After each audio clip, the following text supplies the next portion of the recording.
This training will cover Chapter 5, Meal Count Records, and is presented by the Oregon Department of Education Child Nutrition Programs, also known as ODE CNP. In this training, we will go over meal count record requirements and taking accurate point-of-service meal counts, including actual and head count meal count methods.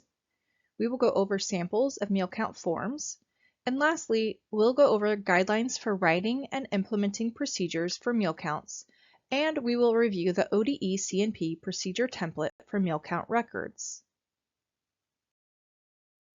By the end of this training, you will know the meal count record requirements for CACFP.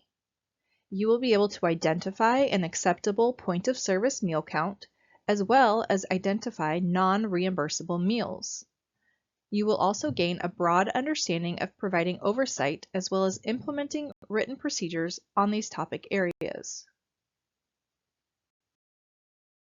Meal counts are a vital part of the CACFP. We'll first go over a high-level explanation, and then we will dive deeper into the specific requirements. The purpose of meal count records is to document the number of reimbursable CACFP meals served. Those records are what the CACFP reimbursement claim is based on. CACFP federal regulations state that all sponsors are required to maintain daily records which indicate the number of meals served by meal type. This is found under 7 CFR 226.15 E4. Failure to maintain these records may result in the denial of reimbursement for meals served. During ODE's CNP's administrative reviews, the meal count records for the test month are reviewed for accuracy as well as to ensure only reimbursable meals were claimed. Meals that are not supported by a complete meal count record will be disallowed. Let's go over what information must be included in your meal count documentation. All sponsors are required to maintain accurate and legible meal count documentation. Records must be dated with the day, month, and year. Records that do not contain the full date are considered incomplete. The meal count form must clearly indicate which meal was served. Attendance and meal counts can be documented on the same form, but must be completed as separate actions. The documentation of attendance cannot be used as the meal count number, and the meal count documentation cannot be considered the record of attendance. Counts must be taken at the point of service, meaning the point in time that the child or participant has a complete reimbursable meal. Any meals not documented at the point of service are not reimbursable. Counts may be taken by actual count or by head count. Meals can only be claimed for reimbursement if they meet the meal service requirements, are counted at the point of service, and the documentation requirements are met. Let's talk about what meals are eligible for reimbursement. Only meals that meet meal pattern requirements may be claimed. In this training, we won't be talking about specific meal pattern requirements, as this is covered in another training. Please refer to the ODE CNP Center Manual or training page on the public website for additional meal pattern information. A maximum of 2 meals and 1 snack, or 2 snacks and 1 meal per participant per day may be claimed for all child care centers, Head Starts, outside school hours care centers, and adult daycares. At-risk after-school centers may only claim up to 1 meal and 1 snack per participant per day. Emergency shelters may be approved to claim up to 3 meals per participant per day. Sponsors may only claim 1 meal for reimbursement per participant for each meal service. This means if a participant is served a second meal or snack, it cannot be claimed. Sponsors may only claim meals that they are approved by ODE CNP to serve. This is very important to know that all meals must be approved by ODE CNP before the meal service operation begins. Meals are approved by entering all required meal service information into the Site Information sheet within CNP Web. When ODE CNP approves the Site Info sheet, the meal service operations may begin.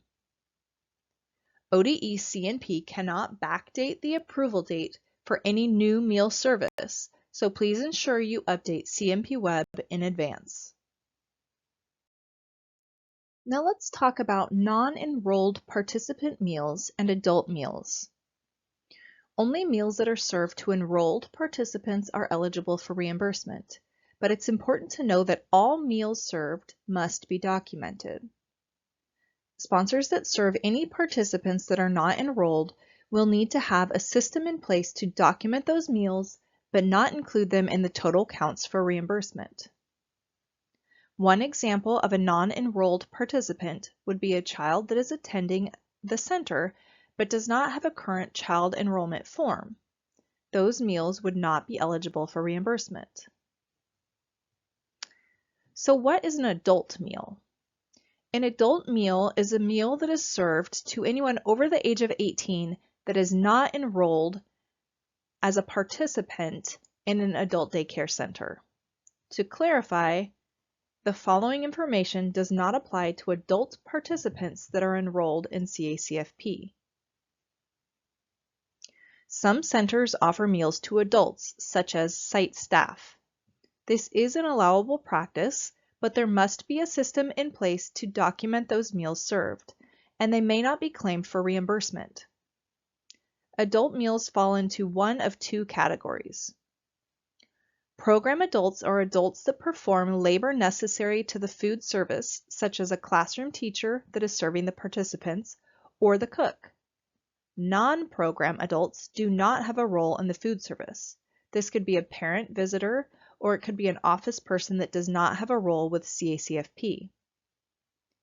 The cost of meals served to non-program adults is considered an unallowable cost under the nonprofit food service account.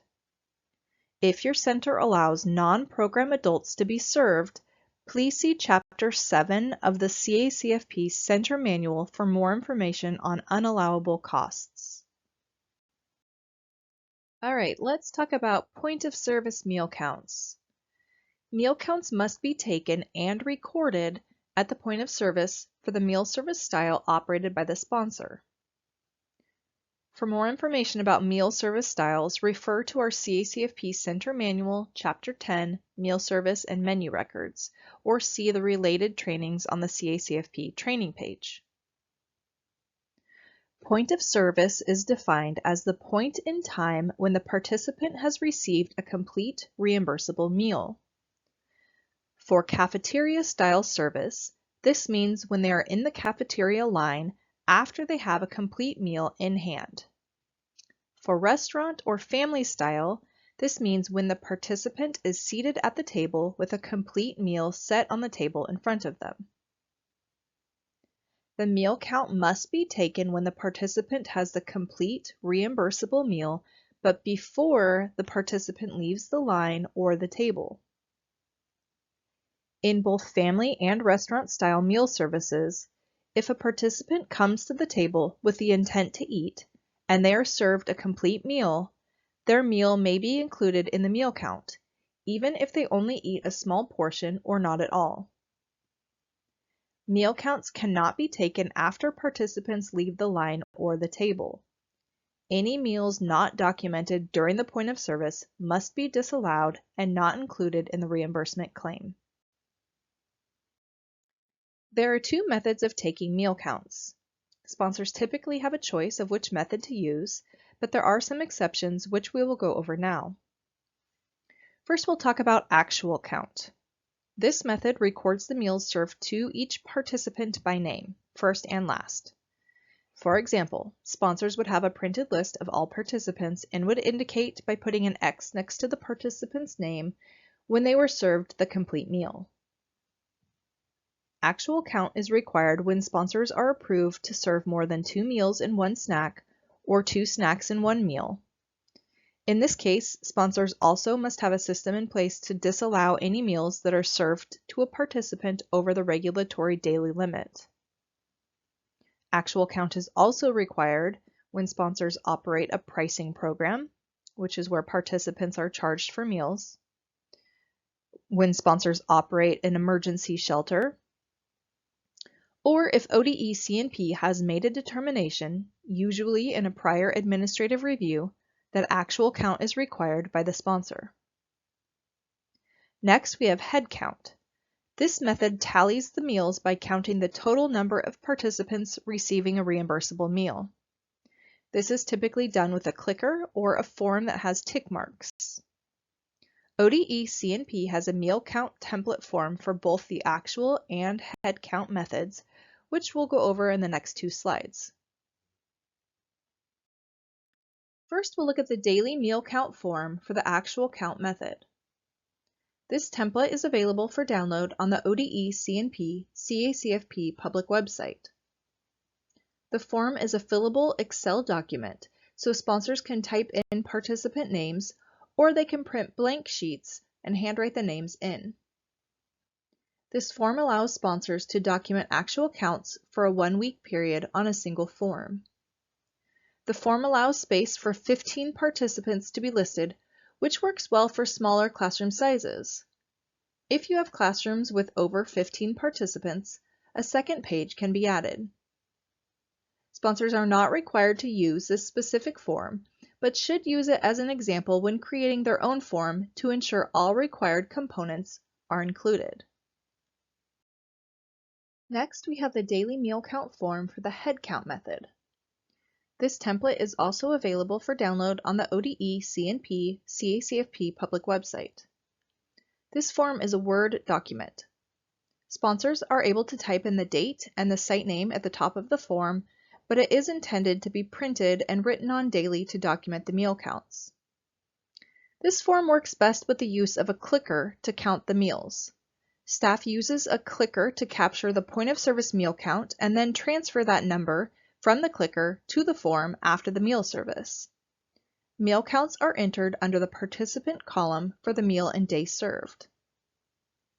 This form also includes a column for staff meals. This is where you would document the total number of adult meals served to staff, but as you can see, those staff meals are not included in the total counts at the bottom of the form, as those meals cannot be claimed. Again, sponsors are not required to use this specific form and can create their own head count form. The last type of meal count form we have is the daily infant menu record form. Meals served to infants are documented differently than participants ages 1 and up due to their unique developmental and nutritional needs. All infant meals and meal counts are documented on a daily infant menu record. As you can see on this slide, there are 2 infant menu record forms.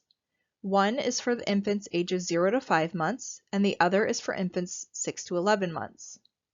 Sponsors are required to use the ODE C&P Daily Infant Menu Records form unless sponsors have received alternate approval by ODE C&P. Sponsors must have a system in place to consolidate the infant meal counts with the center's other meal count documents. For more information on infant menus or meal counts, please refer to the CACFP Center Manual, Chapter 11, or the related trainings. As a reminder, meal counts may only be counted and claimed for reimbursement if documented during the point of service, as described in previous slides.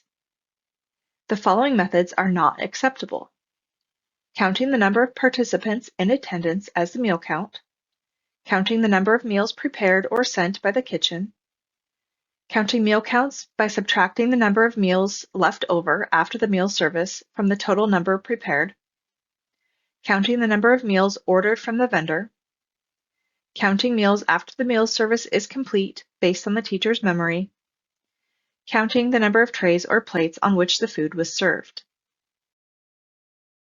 Additionally, here is a brief list of meals that cannot be included in the meal count or claimed for reimbursement. Meals that do not meet the meal pattern requirements, meals served to any adults except those enrolled at a CACFP adult daycare program, meals served to participants who do not have a current CACFP enrollment form on file if required, meals served outside the approved meal times, meals that were not documented during the point of service, and meal counts that exceed the daily attendance totals.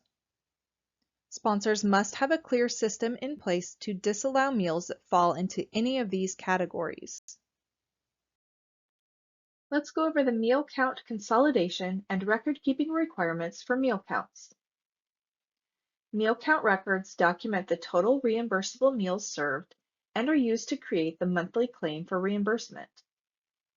Sponsors must have a system in place to consolidate all meal count records to determine the total meals for each site.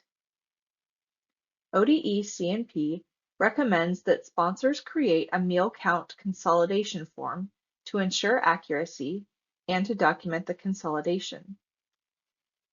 It's best practice to have a second person double-check the consolidation, as this is an area where there are often clerical errors made.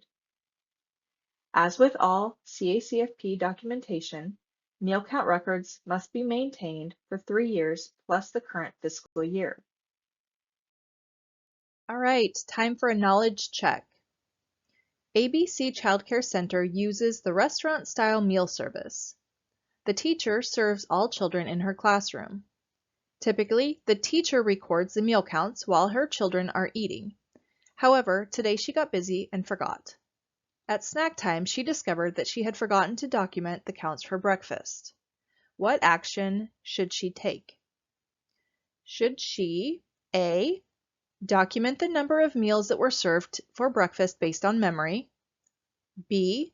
Refer to the attendance record and document the meals based on how many children were there during breakfast time, or C. Indicate on the meal count record that counts were not taken and do not claim any meals? The correct answer is C. Indicate on the meal count record that counts were not taken and do not claim any meals. Some might assume that because the teacher was in the classroom and served all children who were there, it would be okay to document that number and claim the meals. However, CACFP regulations state that only meals documented at the point of service may be claimed. Site staff should all be trained on the importance of taking meal counts during the meal service and what actions to take if this does not happen. Okay, let's do one more knowledge check. Lucky Ducks Childcare is approved by ODE C&P to serve breakfast, AM snack, lunch, and PM snack. The sponsor understands that they are only allowed to claim 2 meals and 1 snack, or 2 snacks and 1 meal to each participant every day. To ensure meals served over that limit are not claimed, they must use the actual meal counting method. True or false? This is true. By using actual count, the sponsor is able to see when a participant receives more than 2 meals and 1 snack or 2 snacks and 1 meal in any given day. The sponsor must also have a system in place to disallow any meals or snacks served over that daily limit. This could be done by highlighting or circling the meal or snack over the limit, which would indicate that that meal could not be counted in the total for reimbursement. Whatever the system is, the sponsor must ensure that it's included in their written procedure and that staff are trained on their roles. Now we're going to move into guidance on completing a written procedure for meal count records. We'll touch on the importance of written procedures, guidelines to follow, and the template ODE C&P has created, which can be used by sponsors. Sponsors must have appropriate and effective management practices to ensure the program operates in compliance with CACFP regulations. This is done in part by having written policies and procedures that assign program responsibilities and duties. Sponsors may create their own procedure, or they may use the ODE C&P template. If sponsors create their own procedure, it is recommended to use the ODE C&P template as a resource to ensure all the important elements are included. The next few slides we will go over how to use the ODE C&P procedure template for point of service meal count records. First, a few quick tips for using the ODE C&P template, which is a fillable Word document.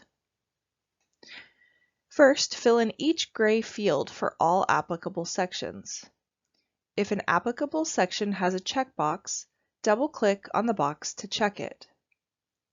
For sections that are not applicable, you may delete the section from the document altogether. Add in detail to make each step clear so that someone unfamiliar with the process could follow along.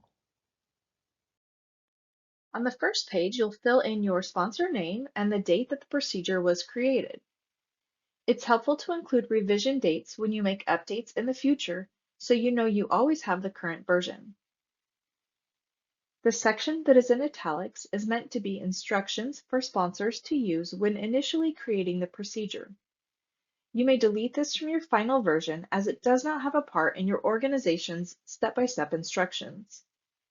Remember, this template is intended to be customized by each organization to best fit your needs. The Overview of Records section is a brief explanation of the record requirements and a list of meal count methods that are not acceptable. This section should remain in your final version as it does explain the purpose or the why of the meal count record procedure. Next, we get into the actual procedure. The record process and timeline in Section A is the bulk of the written procedure and will capture the details of the point of service meal count methods, including the step-by-step actions taken. Step 1, you will describe whether the site will use actual or head count method. In most cases, sponsors use one meal count method for all classrooms, or if they're a multi-site sponsor, for all sites. If, for whatever reason, you do use both meal count methods, you will need to add in more information in this section to clarify when each method is used. Remember, this template is designed to be modified to fit the sponsor's actual procedures. Feel free to add in or remove steps that are not applicable to make the procedure clear and easy to follow. Next, the procedure goes over point of service meal counts based on the meal service style. The template lists all available meal service styles, including restaurant, family, and cafeteria styles. It also includes the daily infant menu record section. As you can see, under each meal type, the procedure includes the steps of who will be serving and taking meal counts, how that person will ensure only reimbursable meals are counted, when the meals are counted, and where the meal count record is documented. Remove any meal service styles that do not apply to your organization.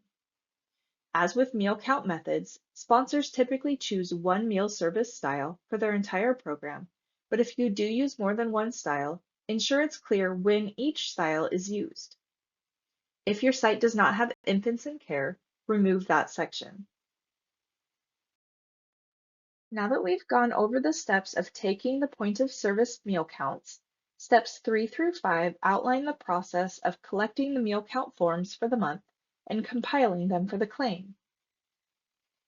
Each organization has their own method of collecting and storing daily meal count forms. Step 3 is where you will describe what happens to the meal count form after it's completed each day. For example, the daily forms may stay in the classroom until Friday, when they're sent over to the food program coordinator's office, who maintains them until the month is completed. Step 4 describes how the meal counts are consolidated and reviewed, and by whom. In this section, describe all steps taken, including what form, if any, is used to consolidate the monthly meals and what the process is if errors are found during consolidation. It's important to note that if errors are found that indicate meal counts were not documented during the point of service, meals cannot be added to the count at this step. Only meals that are counted and documented at the point of service are eligible for reimbursement. If errors indicate meals were not counted, a process must be in place to resolve the issue for next time, but the additional meals cannot be claimed. Alternatively, if an error is found where meals were documented on the meal count form that are not eligible for reimbursement, they must be disallowed. This could be due to missing attendance records, not having a valid CEF, or many other reasons. Step 5 is the double check process. This is a very important step that all sponsors should implement as human error in meal count consolidation happens frequently. We've made it to the last two sections of this procedure, which are Section B, where records are kept. Once the claim for reimbursement has been submitted, where are the meal count forms stored? Remember, all documentation must be kept for 3 years plus the current fiscal year. Lastly, in Section C, identify who the procedure backups are. If the positions identified as responsible for steps within this procedure are not available, who are the backups for each step? To review, in this training we have discussed meal count record requirements, including why they are required and what they must include, point of service meal counts, meal count methods, including actual and head counts, types of meal count forms, and guidelines for written procedures with an overview of the ODE C&P meal count record template. ODE supports equity and excellence for every learner. This institution is an equal opportunity provider. Thank you for taking this training.